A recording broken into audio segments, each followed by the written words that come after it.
Hello dear viewers, and Emily, who'll probably listen to this. This is a sneak peek from my book, Beyond the Farlands, an unofficial Minecraft novel.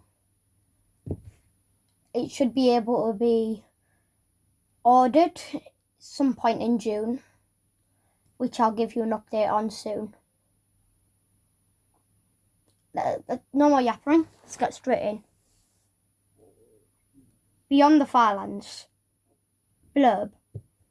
Steve believes that there is a chance for him to save the village from fully equipped netherite armoured griefers. Yet, struggling to fight off a couple of zombies, he begins to doubt himself. Will he win or will he lose? Chapter 1. Humble Beginnings. Steve felt the sudden coldness numb him. He felt the wetness freezing him, yanking him out of comfort. The water rolled him over, and he plummeted down face first. He rose his head slowly to look at the stripped oak walls of his house. Slowly, Steve pulled his hands up to greet the floor. They were soaked through and through. He rolled over and saw his pet pig grinning down at him, an empty bucket in his trotter. "Hiya, Bacon," said Steve, sitting on the puddle on the floor. "You really have to stop doing that." Bacon chuckled and leaped into Steve's lap, where Steve stroked him. He rose to his feet. "It's about time we kick this day off, don't you say, Bacon?" Bacon replied. Bacon wasn't like other pigs. For one, he understood Steve and other villagers. For two, he was a baby, but he wasn't really cute, really cute like the other babies, like the yellow tiny chicks or baby sheep. The other pigs looked different too. They were smaller and prettier. They hadn't always been this way. It was only a few weeks ago. These babies were much like their adult counterparts, yet much smaller and had bigger heads. Steve walked out of his house and took in the fresh air of Walnut Village. "Morning, Steve," greeted Daniel, the village farmer. "Good morning to you too, Daniel," greeted Steve as he walked by. Steve had a goal in mind today. He would get himself some potions from Kyle, the witch next to the blacksmith. Besides, it was him who had saved him a couple nights earlier. Carl had heard screaming deep in the mountains, thousands of blocks away from the village. No other villagers agreed to help him, not even Bert, the Iron Golem. So Carl set off himself, rushing to the mountain to save Steve in peril. He rushed in right as a creeper had approached Steve. It wasn't an ordinary creeper. It had a glowing blue vortex around it. It was a supercharged creeper. Carl had saved him and went back to the village, where they welcomed him with open arms. That was why Steve had to repay him now. Without Kyle, he would have died that night. He arrived at Kyle's stand, where he saw a magnificent display of potions. "Beautiful, isn't it?" grinned the wizard. "Do you want to buy any of it?" Steve looked at the bright collection. There were a variety of potions: water breathing, fire resistance, healing, harming, strength, and weakness. Yet out of all these, one stuck out to him. "Wow," he whispered, staring at the pink glowing bottle. "That, my friend," announced Kyle, "is dragon's breath." "What does it do?" asked Steve in awe. "Nobody knows," he replied. "That is what makes it special." Steve gazed up in disbelief. He quickly ran through his inventory, searching for emerald. At last, he shoved 8 on the table, and Carl gave it to him. Then, there was a long silence between them. At last, Steve asked, "Is there anything I can do for you? Because of a couple nights ago?" You just coming to my store was enough, replied the wizard. Then Steve walked off. Steve went over to Daniel, who was waddling around with a stick of hay in his arms. Here, let me help you with that, said Steve. He picked up some until the poor villager could see him. Hey, Steve, said Daniel cheerfully, as always. Hey, Steve replied. Listen, so you know how those griefer punks keep invading? Yeah, Daniel responded, but I'm certain they have a good reason for it. Right, said Steve doubtfully. Anyway, I think I might go exploring to scare them off. But you're one of us now. Besides, Bert keeps us safe.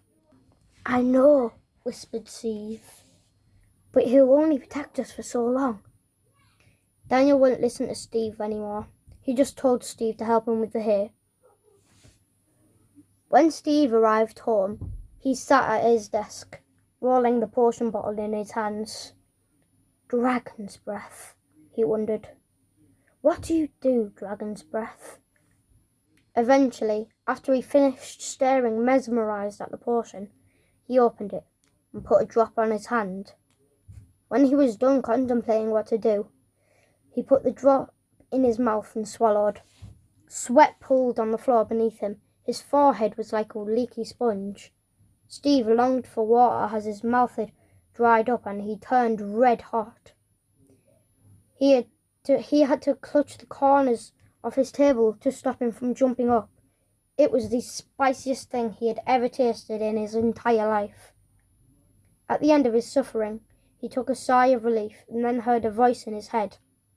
Tonight, there will be a zombie attack, it said. Rusty old Bert will not protect you well enough. You are the only hope. Steve was shell-shocked. He didn't know whether or not to believe the voice. He did say that Bert wouldn't be able to save them for very much longer, and now he was correct. Steve couldn't bear to sit down and let his generous village die. Tonight, he was going to kick some zombie butt. Yet, he would need to get weapons and teaching, and he knew just who to go to. Chapter 2. The Zombie Rush. Hey, Kyle, said Steve. Yeah? Kyle asked. What do you need? Bacon jumped up on the stand and raised an eyebrow at Kyle, almost as if to ask, Who are you? About the dragon's breath, Steve said. It told me we will be attacked tonight. Well, of course we'll be attacked tonight, the wizard replies, chuckling as he picked up Bacon, who squealed as he left the ground. We're attacked every night. Bert handles that, exclaimed Kyle, pointing a finger at Bert the Iron Golem, walking around in the fields, looking at the sun. Bert leaned over and plucked a poppy out of the ground, then proceeded to give it to I read poppy as floppy.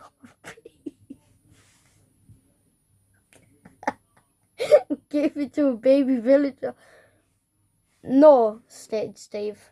I mean, one Bert can't protect us from... Kyle sighed and murmured, I knew that this day was come. What do you mean? Whispered Steve, looking to see if anyone had heard the wizard.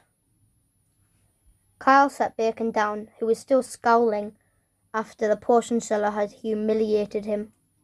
Bacon hopped onto Steve's shoulder, clearly interested in what was going on.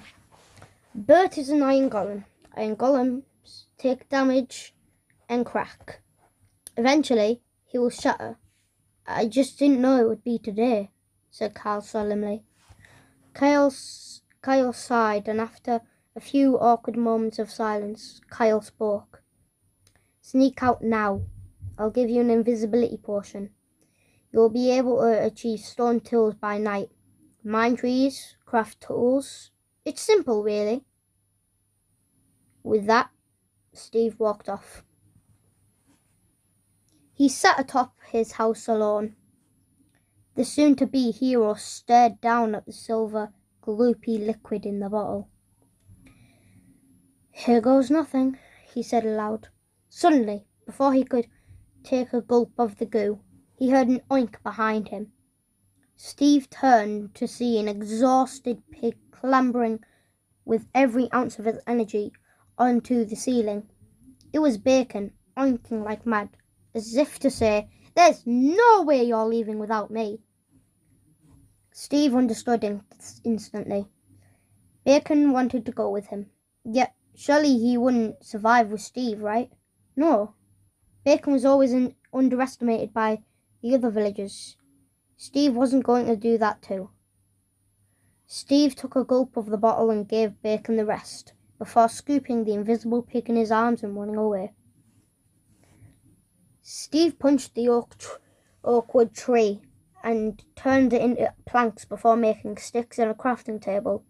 He made an axe and a pickaxe before breaking down more trees and crafting 2 swords. There was one for Steve and one for Bacon. Not that he would be able to use it very well, but he could still use it. Steve dug into the side of the mountain and mined the stone in a 2x2 tunnel desperately, minding it was near nightfall. He spun around and sprinted out. It was sunset. He no longer had time. "Bacon!" he yelled. "Go back to the village. They're about to be killed." Bacon squinted and nodded and then ran off. Steve threw the cobblestone blocks at the crafting table for making a sword, axe, shovel, hoe and pickaxe. He was fully geared up and ready. But Steve had one question.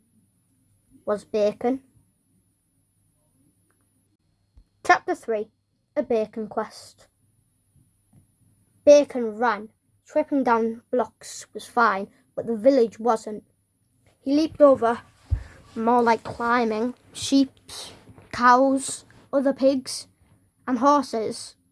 Skeletons shot him, zombies slapped him flying, and creepers flung him with explosions, let alone spiders seeing him as a walking, oinking meal. But this didn't stop him, because he had a fierce determination, almost as fierce as him, because he was the toughest of the toughest, bravest of the bravest, and he wouldn't run from anything. Steve watched as Bacon reared up on his hind legs and kicked spiders and zombies whilst throwing skeletons' arrows right back at them. He knew the little pig couldn't hold out for much longer, but he knew that Bacon would run back home, right? Bacon swung his trotters through the air. He knew he was small, but he was strong. He kicked zombies through the air and bounced on the heads of spiders. Creepers were set off and kicked into other mobs, yet it seemed every monster he killed, another would spawn. Zombies closed in, so he punched them all with a left hook or a right hook. An army of skeletons closed in, shooting arrows at him, but as if he was in slow motion, he dodged all of them and threw those arrows right back at them. Eventually, an army of creepers surrounded him from all corners. He almost lost hope.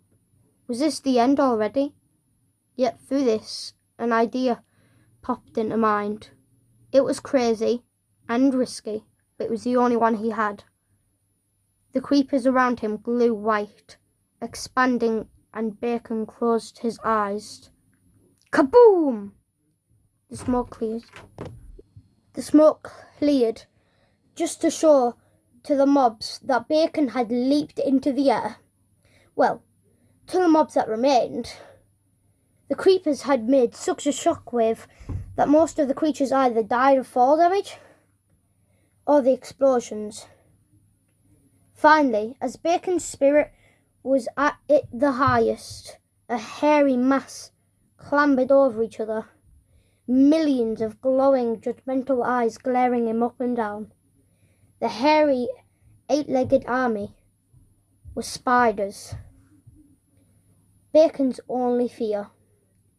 Bacon tried his best, but he couldn't hold out any longer, so he fled, running away through the trees into the jungle.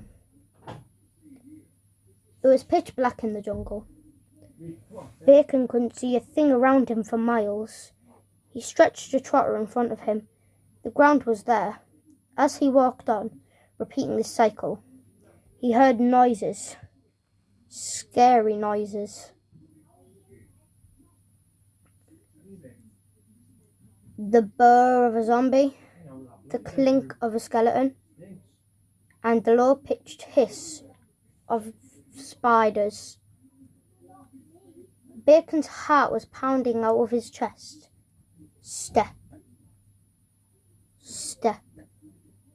Step. Crack! Bacon squealed and ran forwards. Suddenly, the ground beneath him was gone. He plummeted down, down, down until he hit the leaves. Crack, crack, crack, crack, crack. The sounds of sticks snapping were the only things the pig heard on the tumble down. Then, splash. Steve ran on, smacking the back of his sword into zombies' faces and into creepers. As he sprinted onwards, he saw Bert swivel around and bash 2 zombies in the chest, sending them flying. Then, Bert tore the head of a skeleton and threw it at a spider. Steve knew he had a bit of time, but did the villagers? Bacon paddled out of the water and looked around. He was in a lush cave, but it had no hostile mobs, and it was a cave that had the brightest moonlight he had ever seen. Bacon took a few minutes to take in the breathtaking scene before running off and screaming in excitement. He explored caves, mob-free. He traversed caves made entirely of sulphur. He sat in the green water until he was dizzy. He flew around on the geysers. He played with sulphur cubes. He shoved them in buckets, and eventually he swam in the lush cave water wearing sunglasses and drinking glowberry juice from a giant glowberry with a straw whilst riding a sulphur cube turned into a floaty. "This is the life," said Bacon, or what the sulphur cube would have heard. Oink, oink, oink. That was 3 chapters of Beyond the Farlands, Book 1. If you are interested, please buy off Amazon, eBay, or many other sites. In some point on June, I will release a news video regarding this information. It's been fun, but for now, toodles, keep it fun, and I'll see you in the next vid.